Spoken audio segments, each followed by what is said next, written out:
অবশেষে নিষিদ্ধ হলো জামায়াত শিবিরের রাজনীতি। স্বরাষ্ট্র মন্ত্রণালয়ের প্রজ্ঞাপন, দলটির কেউ নাশকতার চেষ্টা করলে মোকাবেলার হুঁশিয়ারি মন্ত্রীর।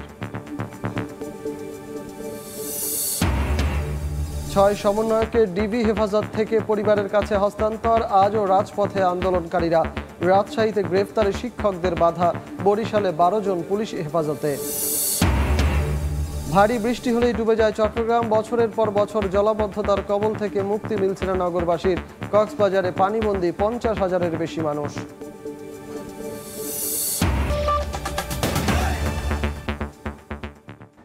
বাংলা সময় সঙ্গে আছি আমি সজল মিত্র রিচার্ড।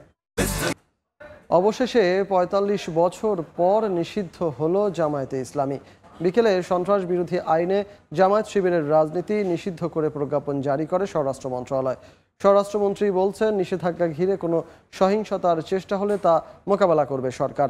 এদিকে রাজনৈতিক বিশ্লেষকরা বলছেন, শুধু নিষেধাজ্ঞাই নয়, দলটির আর্থিক প্রতিষ্ঠানকেও সরকারের নিয়ন্ত্রণে আনতে হবে। সেই রাজনীতির মারপ্যাচে পুনরায় রাজনীতির সুযোগ পায় স্বাধীনতা বিরোধী দলটি। তবে তখন থেকে যুদ্ধাপরাধী দলটিকে নিষিদ্ধের দাবি ছিল বিভিন্ন মহলের। আন্তর্জাতিক মানবতা বিরোধী অপরাধ ট্রাইব্যুনালের বেশ কয়েকটি মামলার রায়ের পর্যবেক্ষণেও উঠে এসেছে জামায়াতের যুদ্ধাপরাধের কথা। সংগঠন হিসেবে জামায়াতের যুদ্ধাপরাধের বিচারের জন্য আইনের একটি খসড়াও করে আইন মন্ত্রণালয়। এ অবস্থায় সোমবার আওয়ামী লীগ নেতৃত্বাধীন 14 দলীয় জোটের বৈঠকে জামায়াত শিবিরের রাজনীতি নিষিদ্ধের সর্বসম্মত সিদ্ধান্ত হয়। এই সিদ্ধান্ত বাস্তবায়নের ভার দেওয়া হয় সরকারকে। সেই অনুযায়ী বৃহস্পতিবার এলো সেই কাঙ্ক্ষিত নিষেধাজ্ঞা। সন্ত্রাস বিরোধী আইনে দলটির রাজনীতি নিষিদ্ধ করে বিকেলে প্রজ্ঞাপন জারি করে সরকার। নিষেধাজ্ঞা জারি শেষে স্বরাষ্ট্রমন্ত্রী বলেন, জামায়াতের নিষেধাজ্ঞা ঘিরে কোনো সহিংসতার চেষ্টা হলে তা মোকাবিলা করবে সরকার।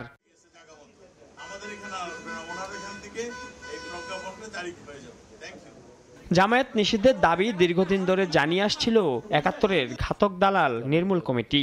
সংগঠনটির নেতারা বলছেন, শুধু নিষেধাজ্ঞাই নয়, দলটির আর্থিক প্রতিষ্ঠানকেও সরকারের আওতায় আনতে হবে। সেই মদদিবাদী দর্শনটাকে ধ্বংস করতে গেলে জামাতের যাবতীয় যে প্রতিষ্ঠান আছে, শিক্ষা প্রতিষ্ঠান, অর্থনৈতিক প্রতিষ্ঠান, সামাজিক প্রতিষ্ঠান, এনজিও, এগুলো তো সরকারের হেফাজতে নিতে হবে। এই দর্শন তারা অন্য দলের অন্য নামেও প্রচার করতে পারে। তো বাংলাদেশে অন্য সেই এবি পার্টি নামে হোক কিংবা বাংলাদেশ ডেভেলপমেন্ট পার্টি নামে হোক, যে কোনো পার্টির নামে হোক, তারা বিএনপিতে ঢুকে এটা করতে পারে। সুতরাং এই রাজনীতিটা, ধর্মের নামে রাজনীতি, সন্ত্রাসের রাজনীতি, গণহত্যার রাজনীতি, এইটা বন্ধ করতে গেলে ৭২-এর সংবিধানে বঙ্গবন্ধু যেটা করেছিলেন সেইখানে আমাদের ফিরে যেতে হবে। ৪৫ বছর পরে হলেও জামায়াত শিবিরকে নিষিদ্ধ করায় দেশের রাজনীতি কলঙ্কমুক্ত হয়েছে বলেও মনে করেন রাজনীতির বিশ্লেষকরা। মাইনুল আহসান, সময় সংবাদ, ঢাকা। 4 দিন পর কোটা আন্দোলনের 6 সমন্বয়কে তাদের পরিবারের কাছে হস্তান্তর করেছে ঢাকা মহানগর গোয়েন্দা পুলিশ। দুপুরে অন্যতম সমন্বয়ক নাহিদ ইসলামের বাবা বিষয়টি নিশ্চিত করেন। তিনি জানান, ভোরে তাদের ডিবি কার্যালয় থেকে ফোন করে সেখানে যেতে বলা হয়। পরে দুপুরে তাদের প্রত্যেকের পরিবারের প্রতিনিধিদের কাছে 6 সমন্বয়কে হস্তান্তর করে গোয়েন্দা পুলিশ। পরে সচিবালয়ে আইনমন্ত্রী গণমাধ্যমকে জানান, সমন্বয়কদের আর নিরাপত্তার দরকার নেই জানিয়ে চলে যাওয়ার ইচ্ছা প্রকাশ করায় তাদেরকে যেতে দেওয়া হয়েছে।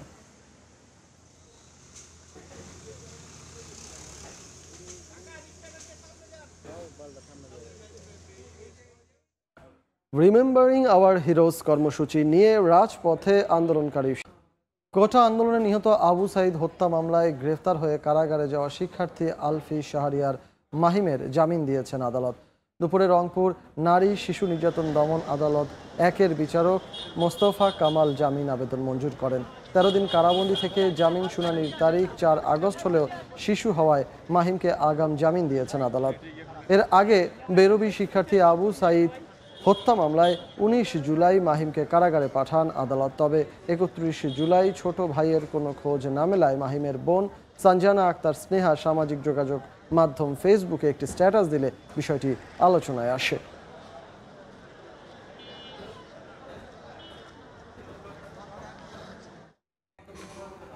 টানা বর্ষণে তলিয়ে গেছে বন্দরনগরী চট্টগ্রাম। নগরীর বিভিন্ন নিচু এলাকা থেকে শুরু করে অলিগলিতে সৃষ্টি হয়েছে জলাবদ্ধতা। এতে কর্মক্ষেত্রে যাওয়ার পথে চরম ভোগান্তিতে সাধারণ মানুষ। বিস্তারিত জানাচ্ছেন পার্থপ্রতিম বিশ্বাস। বৃষ্টি হলেই বন্দরনগরী চট্টগ্রাম পানির নিচে তলিয়ে যাবে, সেটি যেন এখন অনেকটাই স্বাভাবিক ঘটনা হয়ে দাঁড়িয়েছে। গত রাত থেকে টানা বর্ষণে বন্দরনগরী চট্টগ্রামের নিচু এলাকা থেকে শুরু করে বিভিন্ন অলিগলি পানির নিচে তলিয়ে যায়। নগরীর প্রবর্তক বোর, বাদুরতলা, কাপাসগোলা, চকবাজার, আগ্রাবাদ থেকে শুরু করে নগরীর বিস্তীর্ণ এলাকা কিন্তু জলাবদ্ধতার সৃষ্টি হয় এবং নগরীর প্রবর্তক বোর এলাকা থেকে শুরু করে কাপাসগোলা, চকবাজার পর্যন্ত হাঁটু থেকে কোমর সমান পানিতে তলিয়ে যায়। ঘরের ভিতরেও পানি উঠে গেছে, মানে রোডঘাটেও পানি উঠে গেছে। মুরাদপুর, বদারহাট সব জায়গাতে পানি। 20 টাকা রিক্সা ভাড়া, 100 টাকা রিক্সা হচ্ছে না। নগরীর 3টি সংস্থার 4টি প্রকল্পে জলাবদ্ধতা নিরসন প্রকল্পের কাজ চললেও এখনো তার সুফল পাচ্ছে না নগরবাসী। ড্রেনেজ ব্যবস্থা ভালো না থাকার কারণে পানি জমে যাচ্ছে। নালার পরিষ্কার করে না, এই মেয়ার হয়েছে এত আগে কোনো কাজ হয়নি। আবহাওয়া অফিসের তথ্য মতে আজকে সকাল 9টা পর্যন্ত গত 24 ঘন্টায় 112 মিলিমিটার বৃষ্টিপাত রেকর্ড করা হয়েছে। নগরীর প্রবর্তক মোড় এলাকা থেকে পার্থপ্রতিম বিশ্বাস, সময় সংবাদ, চট্টগ্রাম। কক্সবাজারে ভারী বর্ষণের কারণে পানিবন্দী অন্তত 50,000-এর বেশি মানুষ। কুতুবদিয়া পাড়ায় গত 2 দিনের তুলনায় বৃহস্পতিবার বৃষ্টিপাত কম হওয়ায় ধীরে ধীরে পানি নামতে শুরু করেছে। তবে এখনও তলিয়ে রাস্তাঘাট, দেখা দিয়েছে বিশুদ্ধ পানিসহ শুকনো খাবারের সংকট। স্থানীয়রা বলছেন পানিবন্দী মানুষের সহযোগিতায় এখনও কেউ এগিয়ে আসেনি। তবে পৌর মেয়র বলছেন সংকট মোকাবেলায় সব ধরনের ব্যবস্থা নেওয়া হচ্ছে। দেখছেন বাংলা সময়। আবার অস্থির চালের বাজার। কুষ্টিয়া ও নওগাঁর মোকামে কেজিতে দাম বেড়েছে 4 থেকে 5 টাকা। আর বস্তাপতি মোটা চাল 150 ও সরু চাল 200 টাকা পর্যন্ত বেড়েছে। হঠাৎ করে চালের দাম বাড়ায় শুধু সাধারণ মানুষ নয়, খুচরা বিক্রেতারাও বাজার মনিটরিংয়ের দাবি জানান। একই সঙ্গে কুষ্টিয়ার মোকামেও সব ধরনের চালের দাম বেড়েছে কেজি প্রতি 4 থেকে 5 টাকা পর্যন্ত। ধানের সরবরাহ কম ও পরিবহন ব্যয় বেড়ে যাওয়ায় দাম বেড়েছে অজুহাত ব্যবসায়ীদের। দেখছেন বাংলা সময়। বাণিজ্যিকভাবে ভেনামি চিংড়ি চাষে আগ্রহ হারাচ্ছেন খুলনার খামার মালিকরা। কারণ হিসেবে মৎস্য বিভাগের নানা শর্ত, দেশে পোনা ও খাবার না পাওয়া সহ নানা সমস্যার কথা বলছেন তারা। 2021 ও 2022 সালে দেশে 2 দফা ভেনামি চিংড়ির পরীক্ষামূলক চাষে সফলতার পর চাষিদের দাবির মুখে 2023 সালের জুলাইয়ে বাণিজ্যিকভাবে এ চিংড়ি চাষে অনুমোদন দেয় মৎস্য অধিদপ্তর। চাষিদের অভিযোগ, অনুমোদন পেতে নানা শর্ত, দেশে পোনা না পাওয়া ও বড় অঙ্কের টাকা বিনিয়োগে আর্থিক ঝুঁকির কারণে আগ্রহী হচ্ছেন না তারা।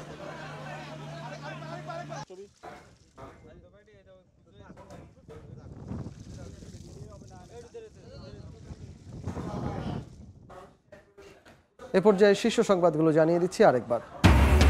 অবশেষে নিষিদ্ধ হলো জামায়াত শিবিরের রাজনীতি।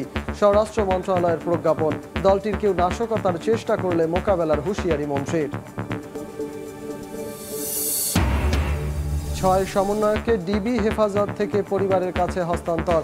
আজও রাজপথে আন্দোলনকারীরা, রাজশাহীতে গ্রেফতারে শিক্ষকদের বাধা। এবং ভারী বৃষ্টি হলেই ডুবে যায় চট্টগ্রাম। বছরের পর বছর জলাবদ্ধতার কবল থেকে মুক্তি মিলছে না নগরবাসীর। কক্সবাজারে পানিবন্দী 50,000-এর বেশি মানুষ।